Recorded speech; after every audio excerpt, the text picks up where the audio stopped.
I think his talk is appropriate because this group certainly does have some magic. And what I want to talk in my short time is about the value of unconscious bias and what it can mean for our industry.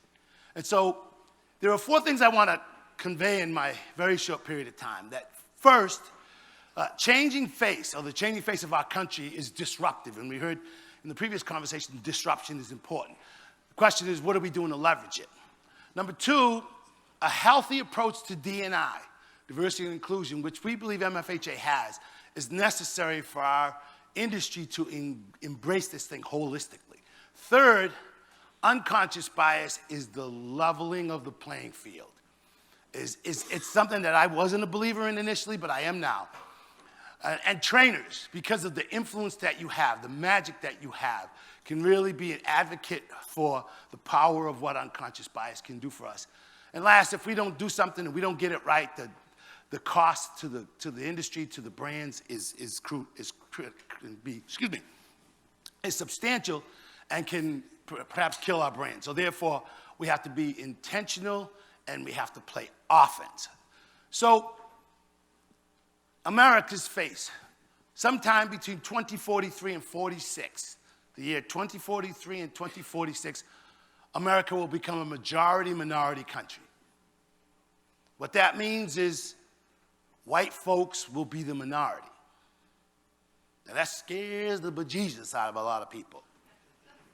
And it shouldn't, but the question is, what does it mean for us? About recruitment, retention, development, engagement, what do our customers look like?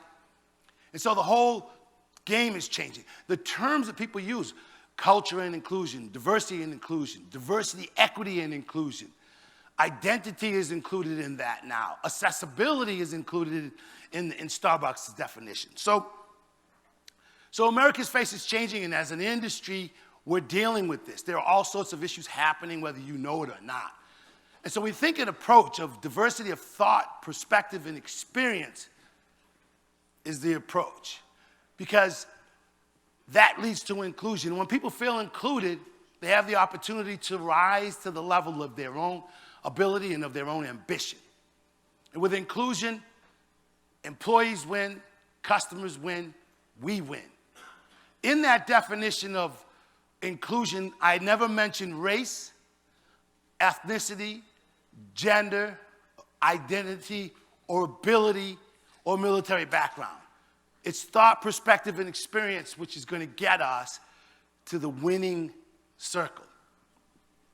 So unconscious bias is defined, and there's a lot of different definitions. So I chose one specifically from Vanderbilt, and I have to read it because it's not exactly mine, but I like it, okay? Prejudice or judgments in favor or against one thing, person, or group as compared to another in a way that is usually considered unfair. That's bias. Unconscious bias should accurately be referred to as subconscious bias because it happens at our subconscious. And it's shortcuts that our brain takes all the time.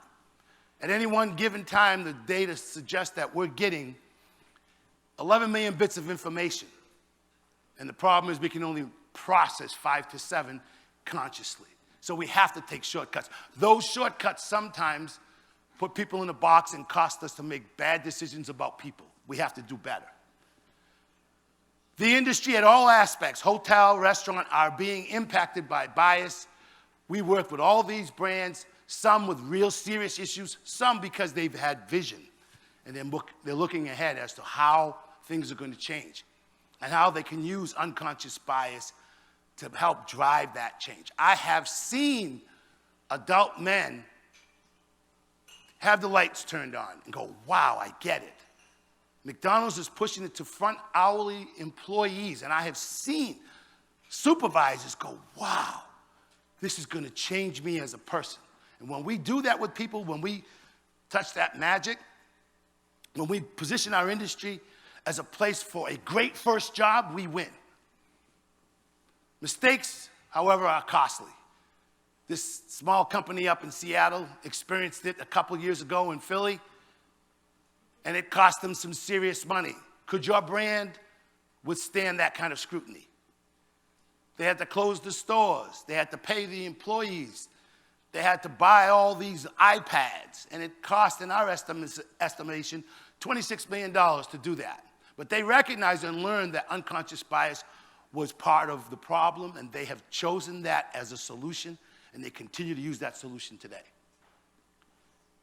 So there are 4 things that I think our industry needs to focus on. The changing face is not going to stop changing. It's not going away. We have to learn to take the right and the left and bring them together. We're hospitality people. We celebrate people's birthdays and deaths. We're supposed to get this right. Secondly, the approach of diversity of thought, perspective, and experience, I believe, is the right way to go. Unconscious bias will level the playing field. You know, we teach people how to do the process. We just don't teach them how to do the people. And the people are different. They're in different packages and have different backgrounds, thoughts, perspective, and experiences. And to the extent that we can manage that by implementing and promoting unconscious bias, which is what I'd ask you as trainers to do, we'll make a difference.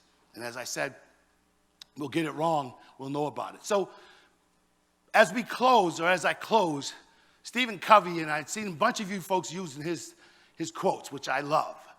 But he says, you know, and this is what bias is all about. We see the world not as it really is, but as we are, or as we've been conditioned to see it. So I advocate for you today, for us today, for the tribe of chart that I have come to understand. You folks are a tribe. You are a pack. You hold everybody together. You pull the pack members in. They fall down, you lift them up. More than any group in the industry, you get this. And your influencers, use that influence for good. Use that influence to help change the way we see our employees, and we will win. Thank you.